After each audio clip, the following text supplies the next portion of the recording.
going on, Trophy Kids? We got an awesome one here for you. We're doing a little pre-draft coverage and talking about the latest UFC 261 and a little Jake Paul information here at the end. So it's a good one. Let's go.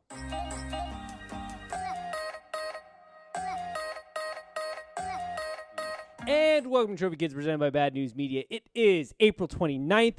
I am in a million-degree apartment because I have lost half power in my apartment, hence the new change scenery. I'm in a different room. You get a nice picture. Instead of David Ortiz, our Lord and personal savior, we're getting nice artwork from France, Paris. No problem. Just cultured over here in the Cook establishment. Today we have Tim on to talk a little draft. How are we doing today, sir? It's the night before my Super Bowl as a Lions fan, so I could not be happier. I used to be there with you. I mean, just a couple years ago, just dreading not dreading every year, just loving every year of the draft, and then dreading the beginning of the season, knowing all my hopes and dreams would be smashed by like week, 4 maybe. Yep. That's kind of where I'm at. That's kind of where I will always be. But I am excited about this new GM and the new coach and where they'll take us. It's a new beginning. It's why the draft is so nice. It's like everybody gets excited for the draft because no matter what, even if you're a team like my Bucks who are dominant and probably going to win another Super Bowl next year, there's still hope for the next generation of player you're going to get coming through the door. Up. Oh, we'll get to it. The problem is I can't hate you for this because you've been a Bucks fan for longer than I would have even expected. I tried to quit him so much, but just could not happen. And then your Lord and Savior from your secondary team comes down to save your primary team. I'm living the good life, man, over here. I'm living the good life, Tim. Hopefully we'll get through this entire podcast without us losing power in the apartment, as alluded to before. I've lost about half my apartment is down in power. So it's about a bajillion degrees in here. I apologize for the sweat you may see during this episode on my part. But we got some things to talk about. It is almost draft day. This will come out on draft day, which... Not like the movie. Yeah, no. I never actually saw that. It's one of the very few football movies I have not seen. We got some things to talk about. The hot topics is quarterbacks, obviously. We'll cover quarterbacks here. I guess, how do you want to do this? I'm thinking we'll cover the first couple picks. We'll talk about our preferences around quarterbacks, our teams, and then we'll kind of just go from there. Yeah, I mean, the first two we really don't need to talk about, and Trevor Lawrence and Zach Wilson. I don't think it really matters, right? Because that's pretty much decided, I would think. It is. Do you not think that Zach Wilson's going to? No, I'm going to believe I don't have any insiders at the Jets organization. I'm going to believe everybody who does in saying Zach Wilson's going number 2. I think my bigger thing is just like this draft is so funny to me because like if we legitimately just pull ourselves back for a moment and think about it, like you're going to be lucky if 2 of these quarterbacks make it to their second deal. Like historically, that's how it works. Like it's a good draft if 2 of them make it to their second deal, and you're gonna have 5 go and potentially the first 5 picks. It's just like that part is it's funny to me just thinking, like looking here, like not to say any of these guys are bad, and we'll talk about them all on face value necessarily, but it's just like it is sort of just ridiculous how. Because I wouldn't even consider this a good quarterback class. Like I don't look at this class and go, "Holy shit, this is the greatest quarterback class." I don't think it's I don't think it's like a great quarterback class. Like I don't think it'll rival any of the good quarterback classes out there, but I do think it's a very solid quarterback class. And we can talk about that a little later when we get to the Lions picks. But I mean, I think it's a decent quarterback class where there's definitely flyers there. There's definitely potential there, at least in my mind. But I don't disagree with, like, there is potential. Here's the problem with this, like, right now, is you have the guys like Trevor Lawrence that are your prototypical quarterbacks or your old school kind of quarterbacks. The thing about the new school quarterbacks is they're all exciting, so you all have this idea that, like, there's hope that they're going to succeed because in college they can make anything happen out of any broken play, and in the NFL that's so valuable. But the problem is more and more of those guys come around, it just becomes harder for those guys to get second deals when, like, I don't know. I think it's just going to be more of the same. Like, if you look at the last couple draft class, hell, just look at the Jameis Winston, Marcus Mariota class that is now would be on their kind of second deals. Nobody on that draft class did great. The one before that, same kind of thing there. So I'm not necessarily saying it's a bad draft class. I have concerns overall about it. And historically, around the quarterback position, because it's the hardest position in all of sports, it's the hardest to scout, it's the hardest to get right. it just, to me, it's like I don't feel like this class has 5 guys that are top 5 picks, if that makes sense. No, that's fair, I guess. But I guess let's talk about it. Like Jacksonville, Trevor Lawrence, you're obviously going to take him. But I have concerns about Trevor Lawrence, in whether he's going to succeed in the NFL. I think he's going to be fine. But even him, I'm like, there are some question marks there. For me, That's at least. fair. Yeah, I guess I see where you're coming from. I guess going straight to the Lions pick and kind of where I was getting with that is when I look at this draft class, say Trey Lance or Justin Fields falls to the Lions at 7, how does that stack up against next year? Because like the only person that I think of next year coming out is Sam Howell, and on top of that, I don't really see too many other there's no Trevor Lawrence or Tua in the next draft class coming out that I'd be looking forward to right away. Yeah, other than Sam Howell, and he's kind of got he's still not on the same level of like Trevor Lawrence or Tua were going into their college year right before the draft.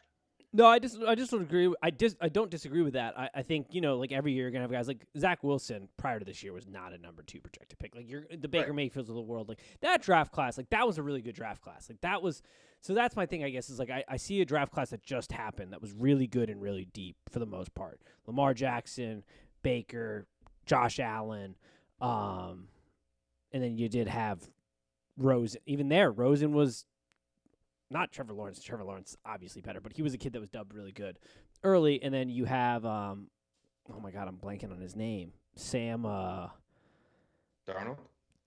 Yeah, God. Like that was a good draft class. Do I think and this those still could be draft class? I mean, yeah, those are. That but you have 3 guys there that are franchise quarterbacks. Even the two that didn't pan out, like Rosen got screwed over big time. Like he went from 100%. Being a first-round draft pick with Arizona to saying, no, we don't want you anymore. We're going to take Kyler Murray, shipped out, and then he gets to Miami, and then they're like, oh, well, Tua's still there, so we're going to take Tua. So gone again, and it's just like he hasn't really caught a break. And Sam Darnold is with the Jets, and that was just he got I never thought he was very good. I thought I really need to say much more. I had him ranked as my 5th quarterback in that draft. Then again, I also had Rosen ranked number 1. But in my defense, I clearly stated the only reason I ranked him number 1 is because when you're drafting at that position, you were drafting for a guy that can step on the field today, and he was the only one that I was like day 1 could step on the field and be competent. I still think he got screwed over, obviously. And then I put Lamar Jackson number 2 and said he's going to be the best one in this entire class. Was right on that. I was right on Josh Allen, and I was right on Baker Mayfield. So not to toot my own horn here, but that was an aberration. That's an anomaly what happened with that class. So let's look at this because you've got Jacksonville. Well, go ahead. So staying on that same class then too, right? So if you're the Lions and you see someone start to slip who was very good, like a Justin Fields. Oh, you take him. And you see him start to slip, or a Trey Lance start to slip, who was considered one of the top 3 quarterbacks, just like Josh Allen was. A big mobile guy that can sling it. And they start to slip, and you're the Lions sitting there, and you're like, well, we got Jared Goff for 2 more years. What does next year look like? So what does this year look like? We're still going to be bad. When are we going to get our quarterback? Because it's not going to be Jared Goff. At least I don't think it will be. No, it won't be. So it's like if one of those 2 slips, you got to start looking at the next year's class too to see if you're going to end up ever getting a quarterback. Because then you start to end up in quarterback limbo where you're like the Redskins, where you stay at 10 to 15 for eternity and you're never able to get that quarterback. I don't disagree. I just think there are a lot of teams that are reaching here, and we're going to talk about the 49ers here for quarterbacks that aren't top 5 picks. I think the 49ers pick is really where it gets, because the first 2 picks I don't have a problem with. Trevor Lawrence, obviously you're taking him. You cannot not take him at Jacksonville. Right. He is as close to a sure thing at the quarterback position as you're going to come by. Now, that does not mean he's going to be the best in this draft class. I don't think he has the necessarily the highest ceiling. I think I think the urban experiment's going to probably go wrong there. But the benefit of Jacksonville is they have a lot of capital to build a new team. And if they use it right, that could be a good spot. And by use it right, I do think Trevor Lawrence is a guy in the NFL who, let's be honest, is going to need a bit of a line.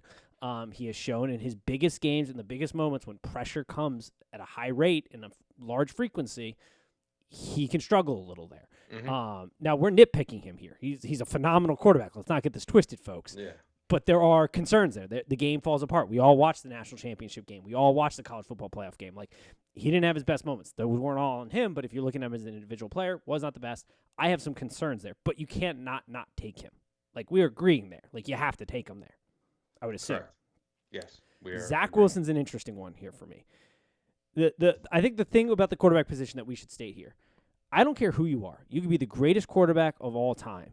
It is all the success that these guys are going to have is almost, and it sounds kind of stupid when you first hear it, but it's almost entirely not on them. Like, most of these guys that are getting drafted, Justin Fields, Zach Wilson, Trevor Lawrence, they are talented enough to succeed.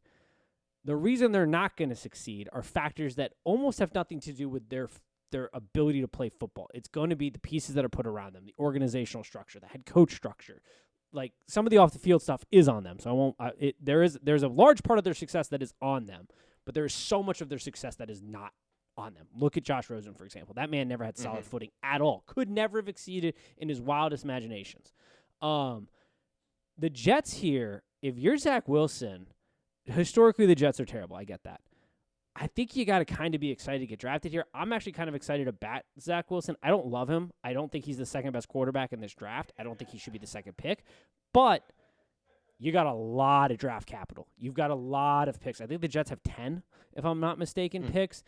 Like, they have an opportunity to really put together an offensive line, some weapons. Like, they can really do this thing right, potentially. Solomon's, I think, going to be a very good coach. I don't hate this pick, but this should be Justin Fields, in my opinion. I also don't hate it. I like Zach Wilson, but I think Justin Fields is the better quarterback here. I think he's the second best quarterback, but I don't hate the pick overall, if that makes sense. Because Zach Wilson has that ability, and it's so vital important in the NFL now, especially on struggling teams, that when the play breaks down, scrambling and creating something out of nothing.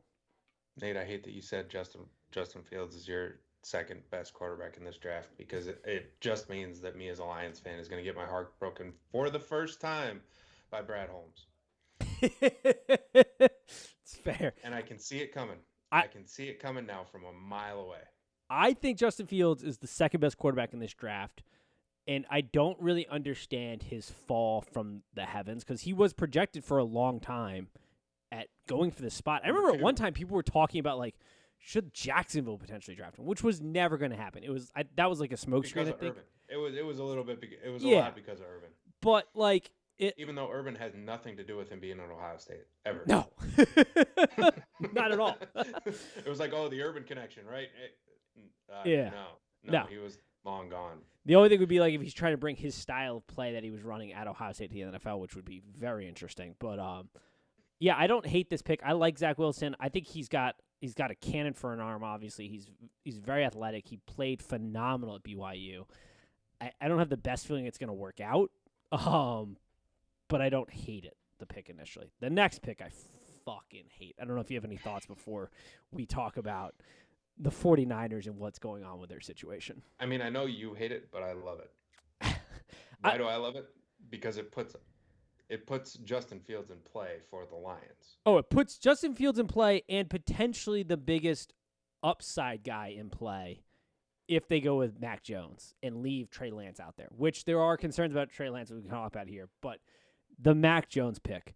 Here's something I saw. I was not the one that had this original thought, but I like the thought a lot. Why not draft Kyle Pitts here? Like, if we're being dead serious about this, the argument is you don't trade up to not draft a quarterback here. But what has been the selling point about Mac Jones? Everything you hear is it's not that he's going to be a rock star. It's all framed in the context of Kyle Shanahan doesn't need a star quarterback. He just needs a guy that can run his offense. Kyle Shanahan just needs a guy who can understand the X's and O's, doesn't need, like, Aaron Rodgers. I think I was listening to somebody describe it last night on ESPN, and it was literally that phrasing. It was like, Kyle Shanahan isn't looking for a star. He's looking for a guy who can run his offense. Really? That's insane. One, why would you be selling that? Yeah, that's why. Because what I've heard, too, I mean, no insider. I have no information besides Twitter. And It's just that Kyle Shanahan wants Mac Jones, and the rest of the Right. organization does not want Mac Russ doesn't. Jones. And if that's your argument that you can almost win with anybody, one, Jimmy Garoppolo, that's gotta suck. He's like you're willing to take any five guys that have never played a down in the NFL just over me on a whim, and you don't need them to be stars. But Well, you never know. He could be dead on Sunday. this is true. That was one of the most insane Wild. quotes I've ever heard. Absolutely wild. We could all be dead, Tim. Apparently, Kyle Shanahan is. Is he the Zodiac killer? Are we? What is the timestamp on him? Well could be.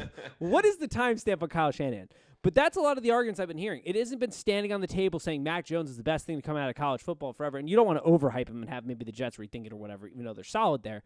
But if that's your argument, why not draft Kyle Pitts? You could then put any Joe Schmo behind quarterback. You're now telling me you have Greg Kittle on one side, you have Kyle Pitts on the other, you have a team that was a year removed from the Super Bowl. It's George, right? George Kittle, sorry. PMT keeps getting in my head. Did the same thing there. Damn it. You've got a team that was in it to win it just not that long ago. You're going to add the best player in the draft. Everybody's been saying, best player in the draft, Kyle Pitts. And he's a guy you could play at an X wide receiver or you could play at tight end, doesn't matter.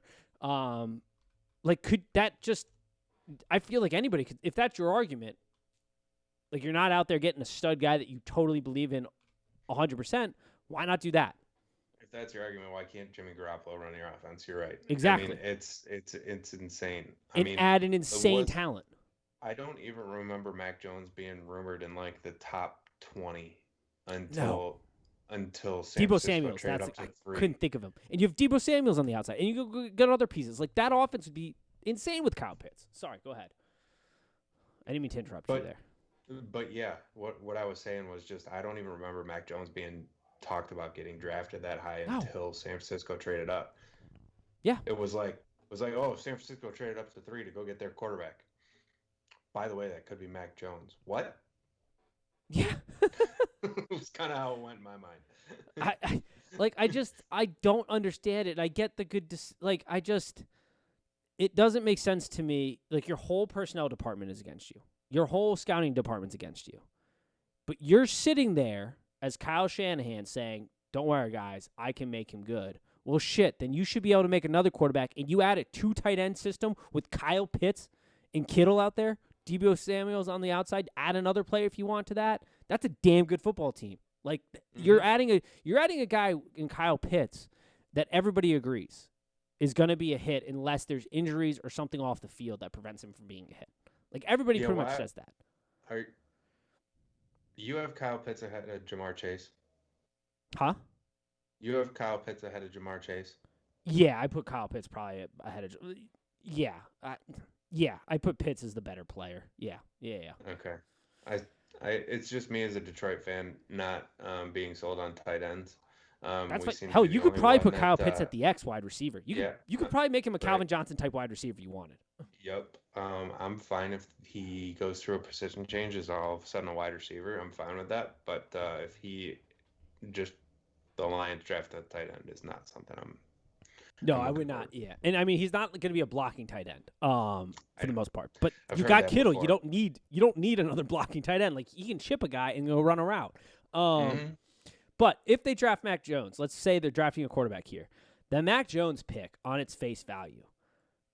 What does Mac Jones do better? Wait a minute. What? This just came to me. Why would they trade up for Mac Jones? Mac Jones was not going that high, regardless. I have no idea, dude. Until it started getting rumored. I think that's one of those things. They could have got him at the draft pick that they were at, I would think. If I had to guess, it's one of those things where they weren't sure what quarterback they were going to get, but they knew they needed a quarterback or they wanted a quarterback, and being in the top 3 was everything because Justin Fields and Zach Wilson could go before them, is what I would guess. But yeah. The Mac, I don't think they had decided yet. They had no idea that Mac Jones was going to be the guy. This is a GM pulling a trigger that they didn't need to pull too. Then, if they had just waited, sat back, done their research, decided, not a single other team has come up with this idea that Mac Jones is a good idea. No, this is such a position too. Like, this is a coach killer pick right here. Because if Mac Jones doesn't pan out and they're a year removed from the Super Bowl and he bombs, that's a tough one for Kyle Shanahan to come back from. Right. Like, you're staking your career on Mac Jones winning, which, by the way, I don't want to completely trash Mac Jones. I'm not saying that he can't be good. My hesitation concern is always about Alabama quarterbacks is, for whatever reason, they don't seem to be panning out in the NFL. And there's various different reasons for that. Now, he is going, the 49ers, to get drafted by the 49ers, that's about one of the best positions. That's one of the best places a quarterback can land because of what the structure they have already in place. They've got a great GM. They got a great head coach. They've got a lot of talent on that roster. Like, as long as they can stay healthy, like that may be the best situation since Patrick Mahomes getting drafted to the Chiefs. And that's huge for a quarterback to be drafted into that situation. I just think, what could Justin Fields do in that offense? What could potentially Trey Lance, which I have concerns about, do in that offense? Mac Jones is not a mobile guy. He displayed okay pocket presence, but he never really had to be. And Justin Fields, to a point, didn't really have to be. But he's at Alabama. He's throwing the best wide receiving core probably up until Waddle got hurt, maybe in the history of college football. Like, there's an argument there. Like, under a scheme where your guys are winning their matchups one-on-one almost all the time. So it's just, I don't know what Mac Jones does better than Justin Fields does in this position. And in my mind, Justin Fields feels like the way better pick here and we'll get to him, but he just offers more of a skill set. And the decision-making thing's gotten wildly out of hand, I think, with Justin Fields. But I would agree with that. Too. Yeah. I was so excited to see if he fell to the Lions after that playoff game. Dude, I said this on this podcast after the Northwestern game and the what was it?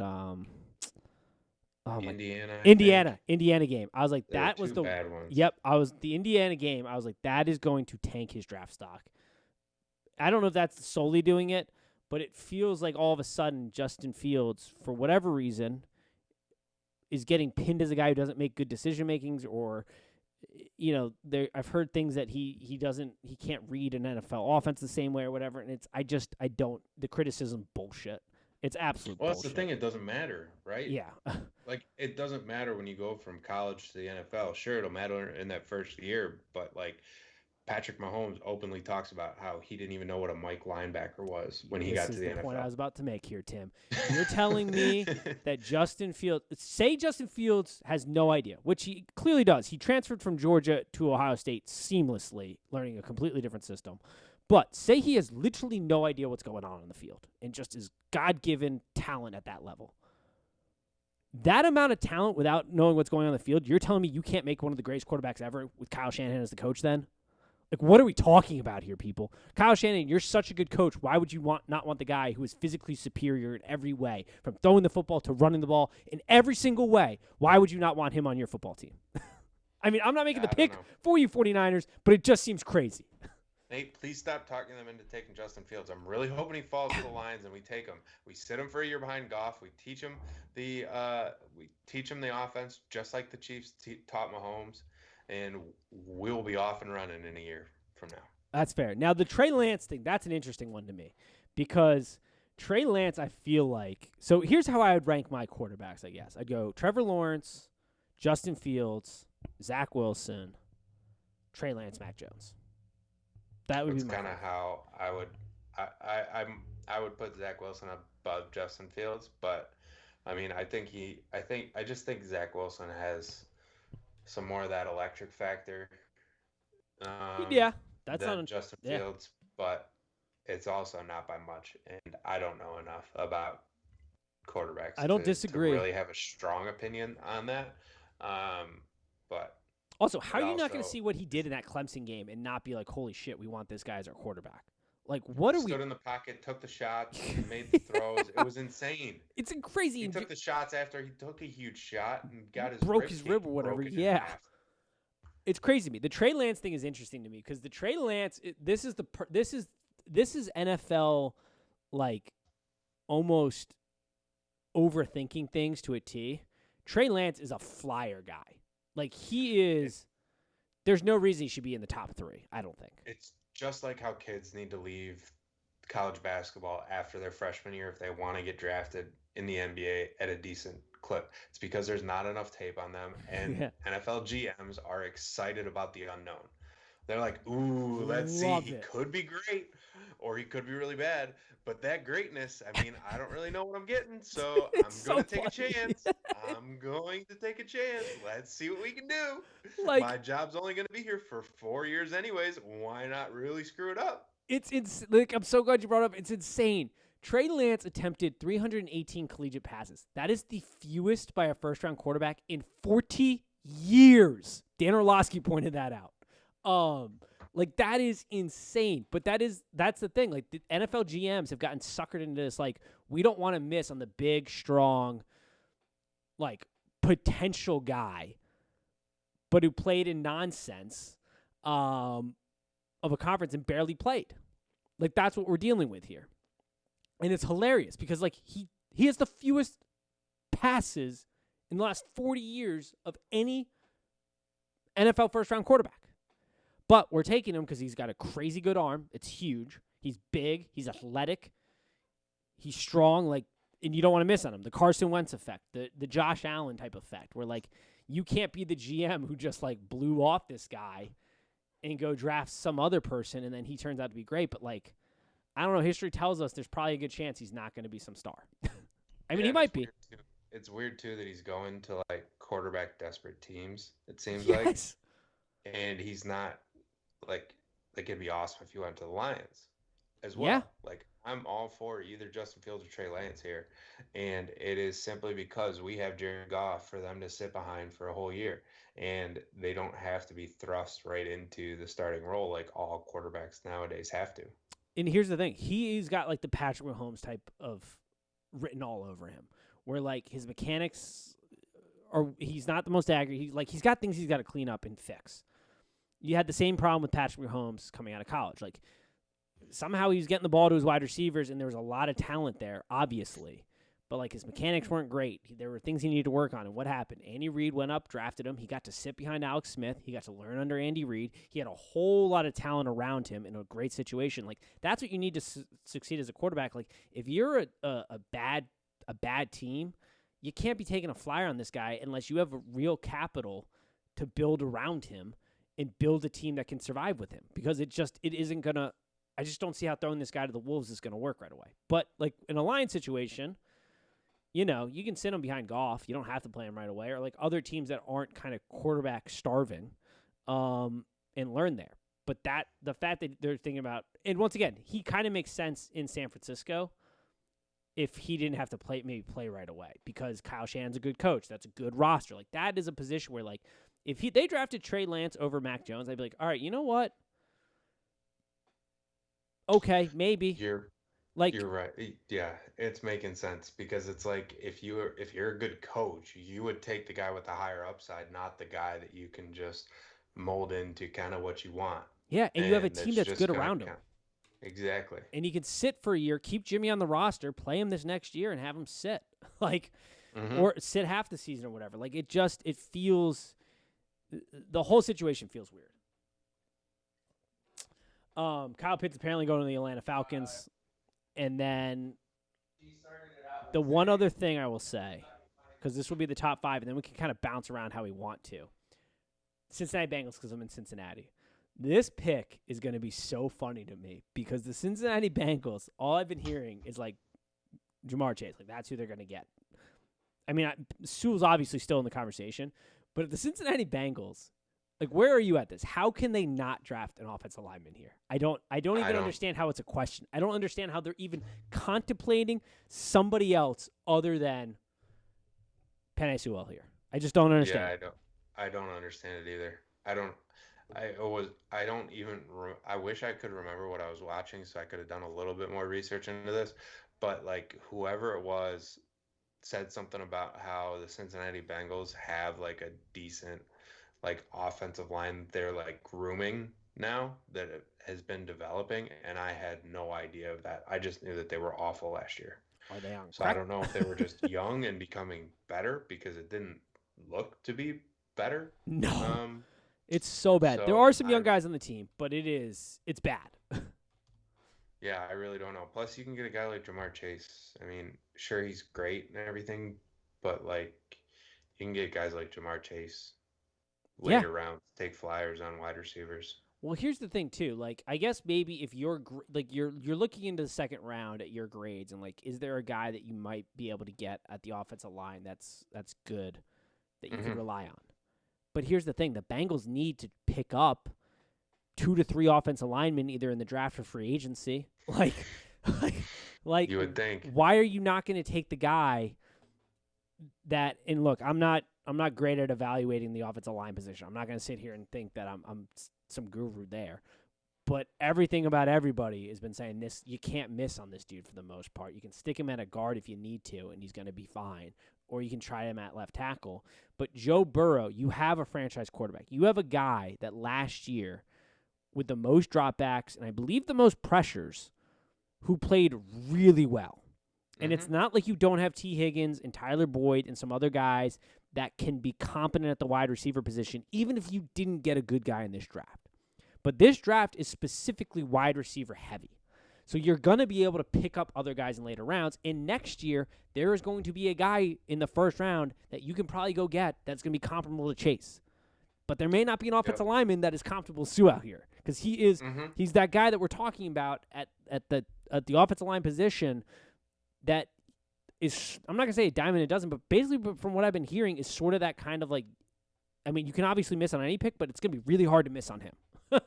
Is essentially the evaluation I've gotten from him. So I don't understand how you can look at the situation in Cincinnati and be like, and look at Joe Burrow's knee and be like, yeah, let's not protect that. Right. Yeah, I'm looking at Daniel Jeremiah's draft right now, and he did say that he's been thinking about Jamar Chase for a while, but now that there's rumors that there's going to be a run on offensive tackles at the end, then they'll take Sewell. So if they start to kind of feel that there's going to be a bunch of offensive linemen taken, then they might. It just would be the dumbest things. Like that would be such a Bengals thing to do, is to take Chase and then there be a run on offensive linemen and then they're screwed in the later rounds. Because like here's the other thing you have to worry about with Joe Burrow, and I have a lot of confidence Joe Burrow is going to come back based on who he's shown himself to be, but there is a question mark there that mentally, is he going to trust that knee? Is he going to trust his protection? And how is that going to affect his game? It would go in a hell of the right direction of solving that potential problem. Drafting a hell of an offensive lineman and bringing him in.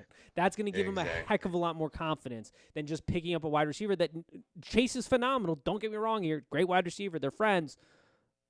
But it doesn't go to solving your biggest issue as the Bengals. And you don't build a football team outside in. You build it inside out like a goddamn house. What are we doing here? Exactly, Nate. It's unbelievable the concepts that are just missed in the NFL. So, I mean, and then your lines have got a shot. I mean, you look at the draft, the Dolphins, if Chase falls, they're probably going to pick up a wide receiver there. And then the real conundrum here happens between the Denver Broncos and the Panthers, or if somebody tries to jump up against the Lions. Because the Broncos made a trade for Teddy Bridgewater here, which I think is great. Jump up to the Lions. That's also true, yeah. Because I'm all for them trading out of this pick, too. If they don't think that one of these quarterbacks, if a quarterback falls to them, is the right guy, and they can trade out of it, and Jamar Chase is gone, too, then I'm all for them trading out of this. It might make a lot of sense. Delay. They need to get more scouting with a real scouting staff in place, not the. Well, they got to rebuild a lot. I know, we have holes everywhere. Yeah. The more draft picks, the better. Yep. You're rebuilding a team there. As a famous radio host up here likes to say, Mike Valeni, he's like, I want all of the lottery picks or all of the lottery tickets. I want as many lottery tickets as I can have, because that it only increases your chances. And that's what draft picks are. Yep, I agree. I 100% agree, especially in the later rounds. That's where you're getting a lot of kind of your meat and bone guys that are going to turn into good linebackers and good line. Like that's where you pick up a lot of guys, and you want as many chances at that dartboard to hit a bullseye, because it's huge when you can hit on that. So I agree. I think trading back, especially if there's not a guy that you're thinking is going to fall there that's worth it, trading back a little bit.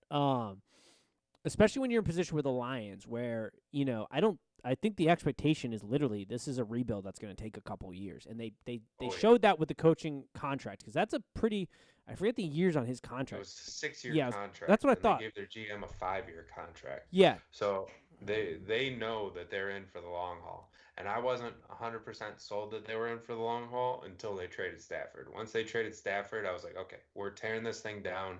We're gonna figure this out and build it back up the right way. So the more draft picks, the better. and that's a situation exactly where you're not looking to fill a couple holes to maybe be competitive. You need to fill a whole damn ship. You need to build a ship, to be honest. Like, you're not repairing holes in the ship. We're going back to So- the Matt Millen eras, boys. Yep. Strap them in. We need to dig ourselves out a long way. So that'll be interesting. And then the Patriots are the wild card here, I think, in this draft for what they're going to do, because it might be the first time they take a quarterback here. I think I'm looking at Daniel Jeremiah's. He's got Trey Lance going here. That would be, I think, every single. Horseshit. That would be horseshit. That would be everybody's nightmare. I was gonna in the say. entire NFL besides the Patriots. My God, that would be horrible. Because here's the thing, Bill will have no problem just throwing Cam out to the slaughter if Trey Lance isn't ready to play day one. No problem with it. And he'll have no problem building around him and developing him a little bit slowly if that's what it takes. Like, he has no issue there. That will make the rest of the NFL have sleepless nights for years to come. It still might not pan out because, let's face it, he hasn't had success outside of Tom Brady, really, in the quarterback department. Outside of Matt Castle that 1 year, but that was after going 18-0 with that fucking team the year before, and Tom Brady tearing his knee up there. But that would be nightmare situation. Like, just looking at that draft, that is how the rest of the NFL just is petrified for the next, I don't know, 5 years. Yeah. And then that's really, we'll see what my Bucks are in 32. Not used to that. Love it, though. Can't hate it. It's best available player at that point. I saw they have us looking. Daniel Jeremiah had us taking Najee Harris, which would be hilarious given how insane our backfield is. There's no way that's going to happen. But the Bucs are in the best position because, like, we don't have a specific hole we have to fill. It's just where do we want to add a little depth or the next potential star. So best player on the board or trade back. I don't hate trading back here. Let's trade back because we're going to need. Like, the real need, if you're asking me what do I want the Bucs really to get out of this, I want us to get an edge rusher or an outside linebacker guy in case JPP doesn't sign back on next year, because we're going to need that outside guy. You need to start filling like a lot of potential holes, departures though, in the future, right? Because you guys have Somewhat. a lot of guys on like short-term deals. Yeah, don't you? somewhat. I mean, the tight end Okay. position, we're going to have OJ's on his last year, Gronk's on his last year. The running Gronk back. will be on his last year until Brady retires Yeah. too. Chris Godwin, he's franchise tagged, so we're gonna have to figure out there. But the wide receiver position, I feel like, Chris Godwin's phenomenal. I want to keep him around forever. But the wide receiver position is a position where, like, you can go find. Like, we got our number one guy in Mike Evans, No, so it's like not we can bad. go Yeah. find a guy. Like, I love Chris Godwin. I want him to stay. It makes it the best wide receiver duo in the NFL. But, like, we can go find another number two somewhere. I think AB just re-signed too. He did. Did I Yep. not He just yeah. re-signed. Okay. And then, we got Devin White still. He's good on his rookie deal. He's still got 2 years with another option. We picked up Villave's 5th-year option. We got Sue on a 1 or 2 deal. If we had our secondary's young. We're good there on contracts. Okay. Yeah, And I so- just remembered seeing like everybody that you needed to re-sign just kind of re-sign on a short-term quick deal. So For the most part, yeah. But there are guys that are aging in there that, like, we extended Donovan Smith. We re-signed Sue. But, like, there are guys we need to fill there. That's why I'm like lineman or edge rusher, because the JPP thing, I don't think JPP is going to be back on this team after this year. So we need a guy Okay. to fill in his shoes. And there are guys to add depth to on the line. But that's really, like, if you're asking my big one in this draft, it's either edge guy or if somehow, some way, Justin Fields or Trey Lance, which there is no shot. I saw Chris Sims having Justin Fields fall to 32. There is no way. I would bet anything in the world that Justin Fields does not fall to 32. But if he did, the Bucs better damn well draft him and be Tom Brady's protege. But there's no they way. better be calling up Tom Brady. Hey, Tom, are you okay with this? Please tell me you're okay with this. Yes. Before they draft him, we do not want to piss you off. We don't want you to leave next year. But can we do this? Yeah, can we pretty please do this? Uncle Tommy, please. What do you need as a signing bonus for throwing a 1 yard completion? What do you need? Yeah. What do we got to add in here? And then we'll make sure we go get it like we did at the end of the season, which is to this day the greatest move ever. Like the end of the season, the Bucs were all just doing whatever they had to do to get players their individual signing bonuses there, or incentive bonuses. But yeah, we'll see. It'll be interesting. I love the draft. I don't get too caught up into it outside the quarterback position because who knows what will happen draft night. It'll be interesting. I'm going to be going live at some point. It'll be interesting. I'm very excited. I do love the draft. I know like half these dudes aren't going to pan out, half the quarterbacks aren't going to pan out, but god damn it, do I buy in every year. Like we're going to be hyping up a new class next year, and it's going to be fun all over again. It's going to be great. It's a fun little cycle we got going on here. Oh, it's fantastic. I love that I even watched this thing on Saturday too. Oh yeah, it's always I watch all 7 rounds. It's insane. Yeah. We have problems. Wife's like, can't we do something? It's like no. Yeah, honey, once it's over. When's it going to be over? Not for a while. Yeah. Ladies, this is our spring training for the upcoming season. This is, or maybe not our spring training. It's like our off-season workout, that one where they show up for like a week in no pads and just run like a sprint or two. Yeah, I'm kind of like the Lion. I'm a Lions fan. This is my Super Bowl, Nate. It's a 3-day long Super Bowl. That's fair. I'm saying it gets you prepped for the season of just watching. Like you're watching all 4 days just randomly in the spring. Yeah. But this is. Yeah, I get it. I get the meaning of it. I watch college football so that I can be prepped for the draft and not watch the NFL that much outside of the Lions. It's really what happens. Do you have any picks or anything else you wanted to throw in there before? No, I mean I wouldn't mind the Lions. Like I said, I wouldn't mind the Lions snagging their quarterback of the future. That would be awesome, especially if the right one fell to them that they like. Mm-hmm. And I also wouldn't hate them trading down or taking one of the tackles, because they always need to build it from the inside out, and they have the left tackle that they need. So if they can get another guy to go over at right tackle, then that'd be great. Sure, it's Jared Goff. I don't think he's the quarterback of the future or anything like that, but he's a nice little stopgap. Yeah. He'll keep us at least competent, so we'll at least know if wide receivers can catch the ball and if offensive linemen can block. I mean, and you can't really evaluate talent on your offense without a quarterback that can do that. This is and very so Jared Goff can at least do that. This is very fair. I mean, this is what all teams should be doing. If you're thinking about drafting a quarterback, your next priority should be looking at your offensive line and being, what the hell do we do to make sure that this is above average? At a minimum, it needs to be above average, and then from there, you can go everywhere else. Build inside out bricks. Same thing with the defensive side. Defensive line creates turnovers. Let's just put it that way. Pressures on quarterbacks in the NFL create turnovers. Fast reads create turnovers. Like that is, you have the best corners in the world, and they'll lock down a wide receiver or two. But in today's NFL, if you don't have that line, just look at the Bucs in the Super Bowl. Without that defensive line, Patrick Mahomes is picking us apart. So, and our linebacking core there. So pressure wins. Yeah, I like the one note I would say is it'll be interesting. I think there's going to be I don't really know. I don't think I have like a player really that I just jumped out of the boards. I was thinking back though because I was seeing like previous notes of guys. What was I going to say? There was one thing. You're looking at previous notes? Yeah. I feel like this is a good time. I saw it on Instagram today. He hasn't had, obviously, the career that, we all thought he maybe would have. But just you mentioned college football there, and that we need to give a shout-out to Jabril Peppers, which I kind of forgot just how many positions he played in college. Because I was looking back at this thing. We are absolutely giving him a shout-out. That dude, I forgot about this. And I'm sort of sad his career didn't turn out better. He was one of the most overhyped people in maybe, the Tim, entire But you know what he did? He played safety. He played corner. He played linebacker. He played running back. He played punt returner. Yeah, he was a jack of all trades, a master of none. That still is insane, though. It's insane. No. Insane. No, he wasn't that good at any of them. He couldn't Dude, cover. Insane athlete. They tried to hide him. Insane athlete. Sure. Insane athlete. That's what I'm going for. Insane Not a athlete. football player, though. Oh, he's a football player. Just maybe not the best at a single position. That's fine. But good. Stay on the field. um,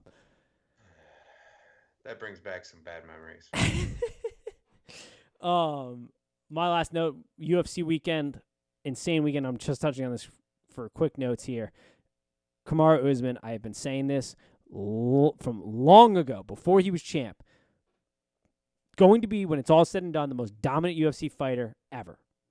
I am saying today, though, in the current UFC, he is pound for pound the best fighter in the UFC. Pound for pound, the best. You cannot, it's not disputable anymore with what this dude is doing. He is in a division, in the welterweight division, with a bunch of sharks, and he is lapping these fools. He is making it look easy. He is dominating the hell out of that division. It's impressive as hell.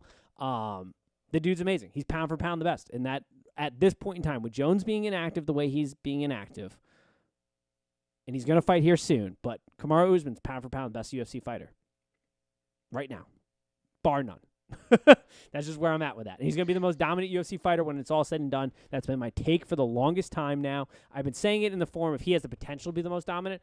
I am now switching from potential to he is going to be the most dominant fighter. I don't know who's beating him at this point in time. Other thing, Chris Weidman, that injury still gives me nightmares. I don't know what it is about legs. I think it's ever since the Kevin Ware injury with Louisville and Willis McGahee. Those two stick out in my head so much. Paul George one. Oh, dude. Oh, it's God. Legs for me, and to see his leg, and to start off that card. Watch it. I still have not watched it because I was in bed when you and Dante both texted me and said Weidman's leg. And I was like, just shattered on impact. I don't need to watch it. Was, and then the fight before that, a leg issue that busted the nerve, and his leg just went dead. It was absolute nightmare. And then Jake Paul. I'm going to stop talking about him in a moment, but Daniel Cormier, goddamn, do I wish he had just smacked. He couldn't have, but just smacked him when they were talking the other night at UFC 261. It is getting ridiculous. And here's the thing people need to realize about the Jake Paul thing. Jake Paul is a competent boxer against non-boxers, and he's athletic, and he's got power. This dude is not fighting boxers because he knows he's going to get smoked by boxers, and he's fighting UFC guys because he needs the UFC guys because a boxing fight is too boring, and he's going to get smoked. But he needs UFC guys because, let's face it, UFC is the more popular fighting style. They are the kings of the fight world. They are fighters to begin with, and some of them are easier. But this dude is starting to bark up trees he does not want to start barking up. He is the same weight as Stylebender. Stylebender is a kickboxing champion and a boxing champion. Kamaru Usman will break your face in boxing. He's starting to bark up the wrong tree. And the best point I made, too, with all these boxing guys who keep calling out MMA guys. Your own horn. Huh? I said, way to toot your own horn. Can't wait to hear this one. My biggest thing here, too, with these boxing guys is they would never be caught dead stepping into the UFC ring, obviously, because they would get mauled. They'd get thrown around and killed. But they won't even suggest a kickboxing match. They won't even give the UFC guys, and that's just how much one-sided and more skilled UFC fighters are. And so this Jake Paul thing needs to just end. Either fight somebody legit, don't pick the guy on the roster with the worst hands in all of MMA. If you're really going to fight somebody, let's pick them. Hell, let's make it a kickboxing match. His skull would get crushed. Yeah, he's not going to do that. Not going to do that. But if he does a boxing match, which I think he will eventually get another guy, let's pick somebody who's got some real hands, and let's just end this. That's the problem. It's in a weird spot right now, too, right? Because he's become so big, and he's such a name now when it comes to promoting fights. if he goes and tries to like make his way in boxing, he won't make any money off of that No. compared to if he picks the top guy in UFC who's already kind of retired and is kind of is a big name. Yeah, Ben Askren's a huge and is, name. and is always down for a paycheck. I mean, right? That's kind of what he's doing. So I don't hate what he's doing really for him. Yeah, he needs the UFC fighters too, because that's what makes the fight. Because he'd get smoked by a boxer, and boxing just isn't popular anymore. Like it's just not. If you pick, they're even say the top boxer. Hell, pick it. Yeah. Really wouldn't really even pull in the type of viewership that any of the UFC fighters would. Heavyweights are it. Like heavyweights and boxing are the only thing they're pulling in. Like when Tyson Fury fights, that's pulling. Deontay Wilder, that'll pull in some money. But he ain't fighting them dudes. He ain't big enough to do that. And so he's got to go after these MMA guys. And he picks Ben Askren, who's old, got the worst hands on the roster. He's not on the roster anymore, obviously. But when he was on the roster, had a hip surgery. That's who he picked to go into a boxing match. Granted, I did think he's going to give him a little bit more trouble. But, like, now you're starting to bark up some trees of some killers. Like, these are some legit fucking dudes, all right? Like, and you're in a weight. I hope so. You're in the weight class. And boxing is hard. It's a bigger glove. It's a different style. And it's also not natural for these UFC guys. Like, you have to realize their muscle memory is they can shoot. They can do other things. Like, their fighting style is different. So it is harder to just go from, I can use my hands, I can use my legs, I can shoot you, I can pin you up against the cage, I can do all this. And that muscle memory they built to being, I can just strike you with my fists in these bigger gloves that I use for sparring practice, but that's about it. So it's an art form. Boxing is an art form. But there are some dudes who come from boxing backgrounds that are in the UFC who would absolutely murder him at his weight. Now, Kamaru Usman does not come from a boxing background. He comes from a wrestling background. But that dude, we all have seen his striking skills. Stylebender's the real one, where it's like he's the same weight as Jake Paul.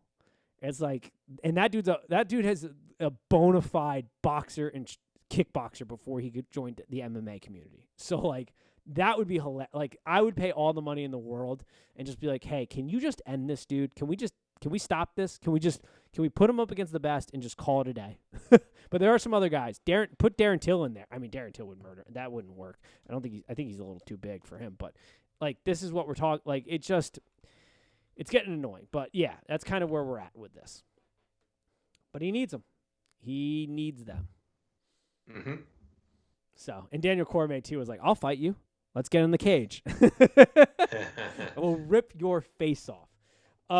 That's all I have on that subject. I'm sort of done talking about it. It's my last little pump. I also love, it's like, let's make it a kickboxing match. Let's just add just a little flavor. You're good. You're a boxer. Cool. That's half the fight. Let's give the MMA guys give them another tool in their arsenal. Not only are they not caught dead going to the UFC, but they're not even be caught dead getting into a kickboxing match. Like that's just how, just how much the skill and the difference is there. And it's annoying and dumb. Like you got to put some respect on that name that you're calling out there. So that's where I'm at. And that's about it. That's all I got. That's all I got too. All right, we'll end on that note. I'm fiery. I'm a little sweaty. It's a bajillion degrees in my apartment. But it's all good. We got a little draft coverage out. Check us out on our social platforms at Trophy Kids Pod. I'll go live at some point tomorrow, definitely for the Bucks pick, and we'll go from there. All right. Peace. All right. Peace.